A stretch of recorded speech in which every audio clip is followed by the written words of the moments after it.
پیاری بچیوں، اللہ کریم کے آخری نبی محمد عربی صلی اللہ تعالی علیہ وآلہ وسلم نے ارشاد فرمایا، ان بے زبان جانوروں کے بارے میں اللہ پاک سے ڈرو۔ اس حدیث پاک کی وضاحت میں ہے کہ جانور پر ظلم کرنا، یعنی جانور کو مارنا، جانور کو کھانا نہ دینا، جانور کو گھاس دکھانا اس کو دینا نہیں، جانور کو پانی دکھانا اور پھر چھپا لینا، اس کو دینا نہیں ہے پانی۔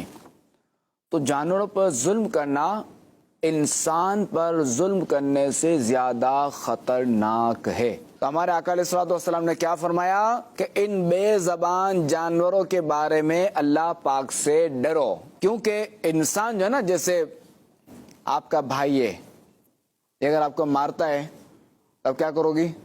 امی کو بولو گی نا، ابو کو بولو گی۔ کوئی بھائی کسی کو مارتا ہے، بڑی بہن کچھ کہتی ہے تو بچہ کیا کرتا ہے؟ اپنے ماں باپ کو بولتے ہیں نا بچے۔ تو اب یہ جو جانور ہے، بکرا ہے، اس کو کسی نے اٹھا دیا، اس کو زور سے اس کو کھینچا، یہ کس کو بولے گا؟ تو بیچارہ بول ہی نہیں سکتا۔ تو یہ اللہ تعالیٰ کی بارگاہ میں عرض کرتا ہے کہ اللہ کے علاوہ اور کسی کو نہیں بول سکتا۔ تو اللہ تعالیٰ نے ہمیں کیا حکم فرمایا ہے کہ جانوروں پر ظلم نہیں کرنا۔ بکرے کے علاوہ کسی کو بھی، مطلب نہ مرغیوں کو تنگ کرنا ہے، نہ مرغوں کو تنگ کرنا ہے، نہ کبوتر کو تنگ کرنا ہے، نہ طوطوں کو تنگ کرنا ہے، ٹھیک ہے؟ کسی بھی جانور کو تنگ نہیں کرنا۔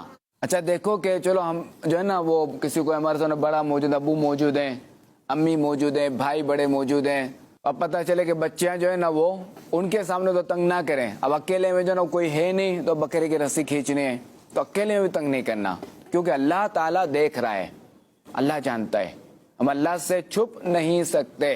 ٹھیک ہے بچوں؟ اور یہ بھی یاد رہے کہ جانور کو تنگ کرنا، جانور پر ظلم کرنا، یہ انسان پر ظلم کرنے سے زیادہ برا ہے۔ اور جانور اپنی شکایت جو اللہ تعالیٰ سے کرتے ہیں، کیونکہ وہ تو بول نہیں سکتے، کیونکہ وہ انسان کو تو بول نہیں سکتے، تو وہ اللہ تعالیٰ کی بارگاہ میں شکایت کرتے ہیں۔